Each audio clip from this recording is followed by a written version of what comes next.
Hello and welcome to a Wimpy Bite. My name is Peter. Same people as always. Matthew Grace. Hello. Keith Ramsey.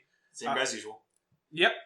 As this is a Wimpy Bite, we're just going to kind of jump into it. So this is our special New Year's or end of the year podcast. We figured we would do a look at the year that's just passed and we initially were considering doing a top 10, but then realized that where our podcast is so unfocused and we don't really talk about something, it'd be weird to pick one thing to do a top 10 of. So instead we're just doing each of our 10 top ones, and we're just going to have fun with that. So, because we don't have the attention span to warn into top 10 lists. We're all over the place. Also, I just realized, too, this is actually the first full year we've completed as a podcast, because we had about half a year because we started... 2019, right. We started halfway through the year. 2020 was our first full year of podcasting. It really was a good year, wasn't it? Sure. It was the best year that could have happened. We'll go with that. Alrighty then. So let's just kind of jump right in. I'll give out my first award. Yep, we essentially just have 10 awards each, so... Yep. So my first award, you know what? I'm going to go with my best sign of things to come. And that was the Tower of God anime for me. Because it was them starting to adapt manhwas into animes, and pretty much all of them that I've seen so far have actually turned out to be quite phenomenal. So I enjoy that they're dipping into a new well for source material. And I think it has turned out well so far. Yeah, Webtoons got the contract with Crunchyroll, so they're producing a lot of stuff. So definitely both of them, the two main ones, of course, were Tower of God and God of High School. Yes. You're also, as more of these come out, you're going to notice that if there's one thing that most of those Korean comics like to do, it's God of something. Oh, absolutely. They enjoy their gods and their very high echelons of power. And the good news is, those both turned out really well. Yeah. Another one that has been airing recently that I started watching and then just read the webtoon and stopped watching the anime because they diverged a little bit, is Noblesse, which is another quite enjoyable one that I also recommend. Specifically the webtoon, I don't know whether or not I can recommend the anime because I stopped watching it. Fair enough. What about you, Matt? What's one of your top 10? So, in a similar vein, I'll give my first reward to the number one anime that I'm most excited for watching that was released in 2020 is Yashahime, which I didn't even realize was coming out until they announced it shortly before it started airing. And it's the continuation of the old anime Inuyasha, which was pretty much my first anime. Oh, really? Or my first main anime that got me into the whole genre. Have you watched any of it? Not yet. There's 12 episodes out right now, as we're recording this, and I don't know if they're going to go with the typical 13-episode season thing that most seasonal anime are doing now, or if they're going to Back in my day, it was 26 episodes. Yes, follow the old format, like 26-episode seasons that originally aired, or that was originally aired like Inuyasha was. So if that's the case, I'm just going to wait until the first full season is out before I start watching. That's fair. Or I might finish watching all of Inuyasha before I start watching it. You gotta rewatch Inuyasha so you're well set up for Yashahime. Yes. So if I'm correct, it's the children of all the surviving characters, not to spoil anything about who lives and dies. Correct. Kind of similar to how Boruto follows the children of the main cast of Naruto. Both series I have definitely familiar Oh, with. they made a spin-off about Baruto's dad? Yeah. Huh. Called Naruto. Weird that their names are so similar. Weird. Yes. Well, to move away from the weeby shit you guys are bringing to this table, I'm going to go in a way different angle, and I'm going to give an award to the best thing inspired by COVID. Ooh! Okay. So for this one, I've selected... So there's a band called Chromeo, and they released a CD during the pandemic times called Quarantine Casanova. So on this CD, they have such songs as Clorox Wipe, 6 Feet Away, Stay in Bed and Do Nothing, Roni Got Me Stressed Out, and Cabin Fever. So Chromeo is notorious for, they kind of just lock themselves up and produce music every so often. So they're not listening to anything or getting any outside. Like, they're literally trapped themselves in a house for this. So I think they were already used to this thing. So as soon as everyone's like, everyone's got to stay home and do this, they like, fuck it, let's make a CD. It came out like within like 3 months of lockdown starting. I it was love the great. names of those songs. I quite enjoy that. I'm gonna have to give that a listen. Oh, definitely. They're like kind of like off Daft Punk, like electronic, like hip hop stuff, Okay. but still pretty good. Like I think anyone can like. It definitely fits more with like a house music type of thing. If you, it's a general pop music everyone can like. Well, since you've pivoted us into talking about COVID, I'm going to give my next award to the best attempt to fix COVID, which I'm giving to Tenet, because that fucking Christopher Nolan was determined to release that movie and fix theaters and bring fucking COVID to an end and undo all of the lockdowns. And it almost worked, but just didn't quite work out for him, so... To be fair, I don't think he was trying to stop COVID. I think he was trying to save movie theaters. Yeah, that's what I mean. He's trying to fix the fucking lockdown and the failing fucking movie industry. Which, sadly, it didn't work, because not many things are still coming to theaters. Yeah, if anything, it stopped everything again. So Nolan also failed, but killed cinema, I guess. Yeah, he failed in such a way that people saw it happening. We're like, oh, I guess we don't make movies right now. Although apparently Tom Cruise is also trying a similar thing right now with Mission Impossible and forcibly making that movie. Now, I will say, I also gave Tenet an award. So that's 2 awards for Tenet so far. And the award I gave to Tenet was the best name backwards and forwards. Ooh, I like it. No other movie that was released this year can do that. True. It's 100% true. 100% accurate. Unless there's some strange B-roll movie that was just published. There was no movie that under came the out called records. Race Car, right? Because that would win. I don't know. I don't think there was a movie that came out in 2020 called Race Probably Car. not 2020. It wins because it has more letters. That's just the rule of it. What you got for us, Matt? Give me something good. Something good? Or bad, I don't know. You can give me something bad if you have an award for best bad thing. Well, I kind of do have best bad. Number 1, best fictional antagonist. I guess that works. Yeah, that does work. Who's your best fictional antagonist? Swinging back to the weeb side of things, sorry. From Made in Abyss movie, Dawn of the Deep Soul. Matt! Stop trying to make Made in Abyss a thing. It's not going to work. It is going to work. The character is named Bondrewd, and he is the definition of a man of science with no morals. And from everyone who's just heard of his name, because he's one of the few people in that world who are world famous for their exploration into the Abyss. And just because of who he is, he's contributed amazing things to the technology and science of that world. So to everyone else, he is this hero to be admired and looked up to. But people who know him more closely realize that he will sacrifice anything and anyone to get what he wants, and just in the pursuit of all knowledge.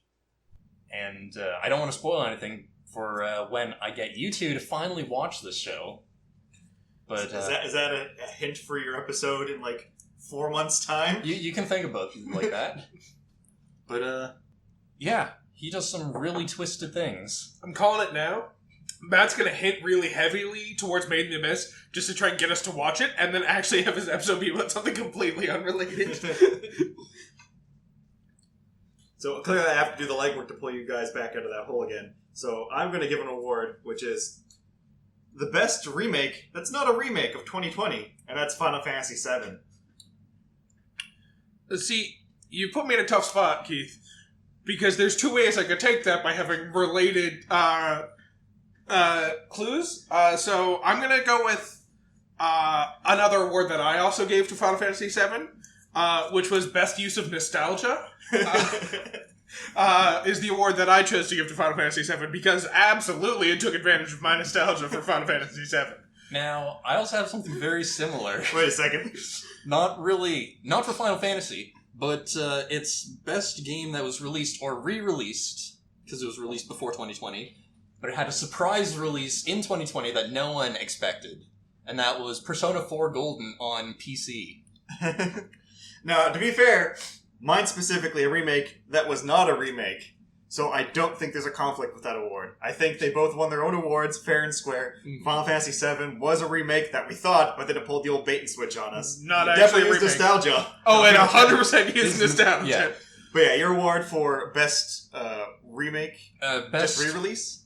Yeah, best game re-released that no one expected to be actually coming to the platform that it did. It's definitely a good one. Persona 4 is like, not only is it being released on Steam and like PC a big thing, because this also opens up like we are possibly getting a lot more Persona stuff coming. Yeah, We know Strikers is coming. You know, Strikers is coming, and that directly involves the characters from Persona 5, so based on that, it can be safe to assume that we're going to be getting Persona 5 at some point. It is definitely possible, or even like a remake of 3 and maybe the re-release of the original 2, 3.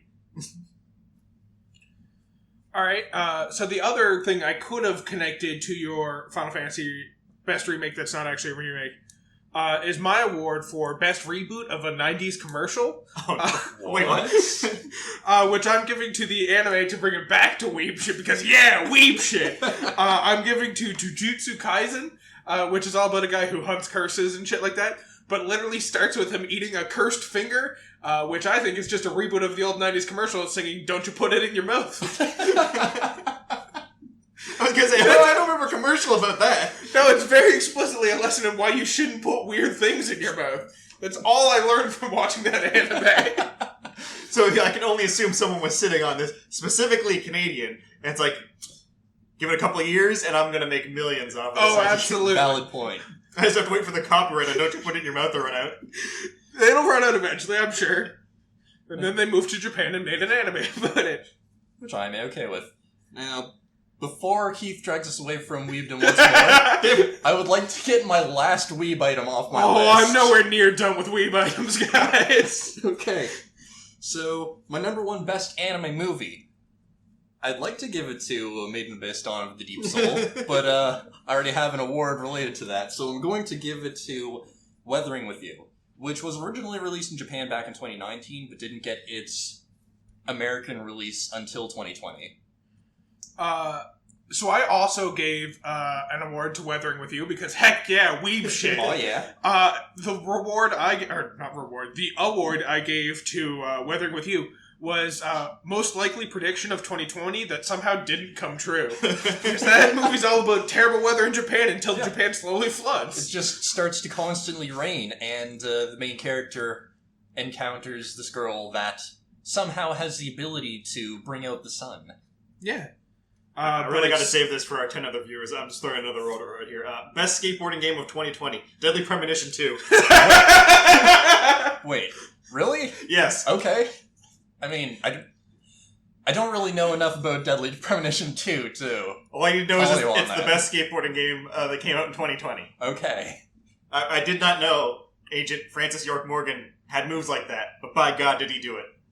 Well, I can't say anything to that because I've not played that game, nor have I played the new remake of Tony Hawk that came out.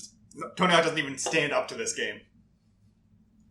It lets you skateboard and have a gun. Does Tony Hawk let you do that? No, it doesn't. Can you fire the gun while skateboarding? No. If you could, He's a talented man, not a miracle worker. I'm just saying, if you could, that would guarantee it's the best. I'm not saying it excludes it from being the best because you can't. But he can shoot ghosts with imaginary bullets. Okay, then yeah. That's fine. Yeah, it's the best skateboarding game. That's the one condition I need for it to be the best skateboarding game, is shooting ghosts with bullets. Imaginary bullets, sorry. Let's see. Let's just rush through my weeb shit. I've only got one more weeb thing left. Which was the best coping mechanism for quarantine, which was actually an anime movie that came out in 2017 that I watched 4 times during quarantine because I have a problem. And it's a silent voice, and that's all I'm going to say, and we're moving on. I get it. Silent voice. Exactly. We're not going to talk about it. Because silent. I'm going to sneak back in here real quick and get back on the video game topic, because that's what's really people are here for. Best escape from reality to do more reality. Animal Crossing New Horizons. Nice. Yep, fair enough. And in a similar video game vein, the number one consumer of my free time is Monster Hunter World Iceborne. Because, sure, like one of my previous ones, it was originally released on console at the end of 2019. It didn't come out on PC until 2020. So I also gave Animal Crossing New Horizons an award. The award I gave Animal Crossing New Horizons was best way to avoid doing chores by doing chores. That's pretty much the same award. Yeah. Yeah. So Animal Crossing definitely has that one. Yeah. So, continuing along video games, my number one game that is fantastic despite still needing lots of work and polish. I wonder what it is. It's Witcher 4. Of course. Pretty much. Cyberpunk 2077. Because I've played through the game and the campaign, and gotta say, it's has a fantastic story that really draws you in, and you really get a feeling for the characters. But yeah, the game really needs a lot of work. Now, Matt, I'm going to have to stop here because we're supposed to give these awards to games that came out in 2020. It did, though. Did it, though? Is it? Are you sure it's actually been released and we're not just playing an open beta that they haven't admitted to? The skeleton of the game has come out. Alright, there we go. I'm pretty sure that indicates the end of a life cycle. Oh. You don't start something off with, the skeleton just came out.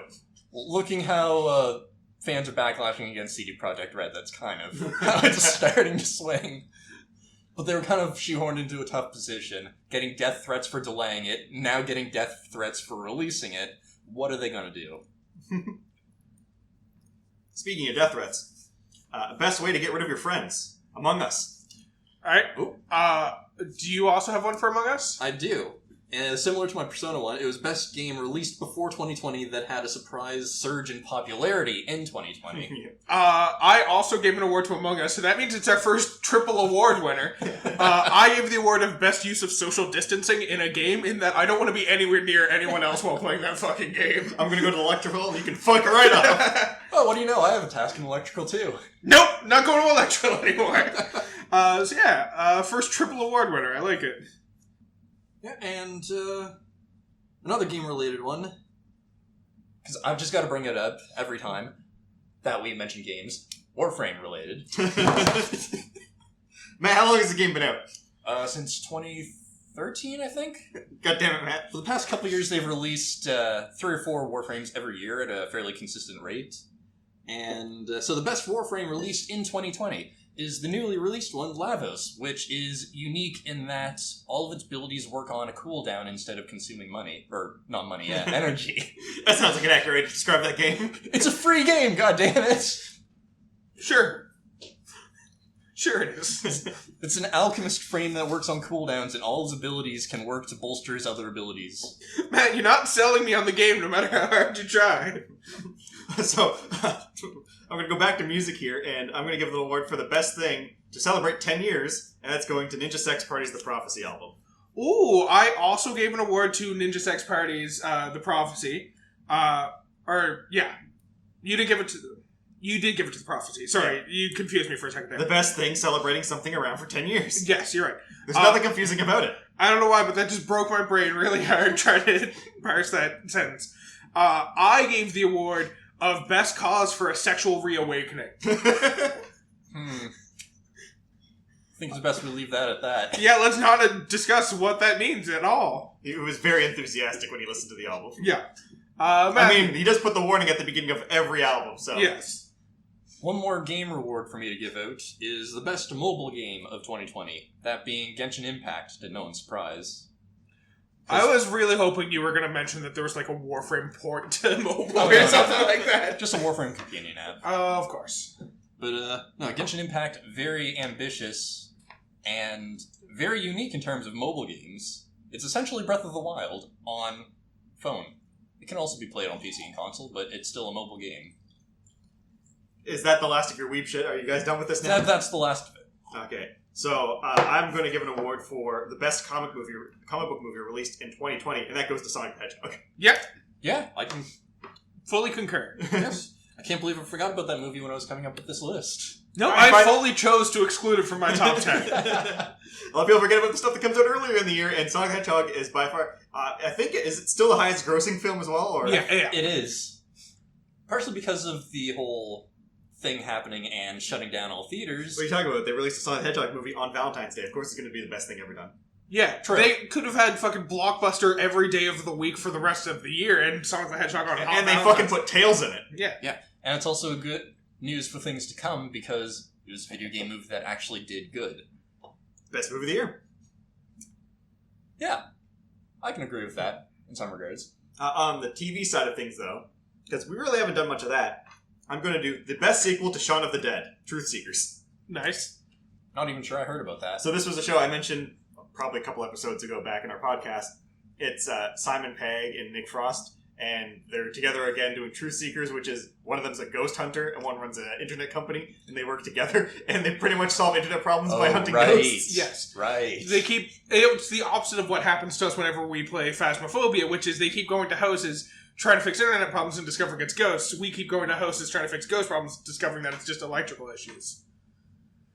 Alright, my last one. How many do you have left, Matt? Just one. Just one? Alright, cool. We're all on our last one. My last one was best form of online education, which I am giving to Hamilton the movie. Because you learn about history through rap and song, and also the internet. There you go. Best form of online education in 2020. Definitely better than Zoom. Yeah, because I couldn't really think of anything else, what with being locked in my house. We're trying to tempt Matt with a surprise, and we don't know if he's going to take I it. might have accidentally done 11 top 10s, and Matt's a little unsure if he wants to use his last one, so I'm tempting him. But he doesn't know what this is. I'll use it. Let's see what it is. What's your 10th top 10? My 10th top 10. Top 1. My 10th top 1 is Mario, best 35th birthday. Nice. Happy 35th birthday, Mario. It was the best 35th birthday this year. Yeah, it absolutely was. No one else who turned 35 is worthy of as much acclaim. That's true. And it also reminds me of the new Super Mario World amusement park that's opening. Sadly, not until February. Not until February of next year, but... But hey, that might be one of our 10 top ones for 2021. Yeah, you never know. If we get there. Tune in. Actually, have you seen the stuff on it? It's like an interactive Mario World where you hit blocks and stuff, and you get points. And you need to get a certain amount of points to fight Bowser. I was kind of hoping you need to get a certain amount of points to leave the park. Yeah. It only showed one ride at the end. It didn't even really show the ride. It's just like, okay, there's go-karts and there's VR involved. Looks like it could be interesting. Okay, so now I'm ready for my last award. I think it might be the best award I'm giving out, and I can't believe you guys put all this weep shit in here. But anyways, I'm giving an award for the best waifu collector since Fate Grand Order to Genshin Impact. Weep! Alright. Whew. Well, I mainly collect husbandos in that one, though. you know what? From what I've seen of Blackbeard, I don't blame you in the slightest. So thank you very much for tuning into this Wimpy Bite. If you disagree with, I don't know, it was probably ended up being like 25 items total after you concatenate different awards Wait, together. can I give out another award? Sure. So I want to give an award specifically for this podcast, and it's the award for the best episode to break Peter on, the Surf Ninjas episode. If you're only going to listen to one of the episodes this year, excluding this one, of course, you need to listen to the Surf Ninjas episode. And it has coined a term for us going forward since that episode of going full Surf Ninjas. There have been times since then where I've caught myself going full Surf Ninjas, and I have informed the other two, there's a definite risk of me going full Surf Ninjas during this podcast. I've yet to go quite to the extent of Surf Ninjas, but I'm ready for it to happen. And before we finish, too, I want to just confirm. So we only gave out one triple award this whole... It was Among Us. Yeah, Among Us is the biggest winner of 2020, then. Yeah. Oh, that's beautiful. That feels right. It does. All right. Coming back from a couple years of obscurity into the massive success that it is now. Well, thanks for tuning in. If you agree with our list of top 25 top ones, I think it was like 25. I don't know exactly off the top of my head. Let us know. If you disagree, then go fuck yourself. I'm just kidding. Let us know what Ending off the year strong. Let us know what you think should have gotten an award, I guess. That too, but also mostly just go fuck yourself. I'm just doubling down on it now, and I don't know why. I'm usually not this antagonistic towards our fans. Alright, see you in 2021, fuckos. Yeah, Happy New Year, and see you next year, I guess. Although, if you don't want to tune in after that heartwarming New Year's wish, I can understand why. You might be honest, we just have to aggressively end 2020 so it doesn't repeat. Yes. We have to be done with this shit. Putting the period here. It is done. Over with. Kaput. No more. For now. Get ready for New Game Plus in 2021.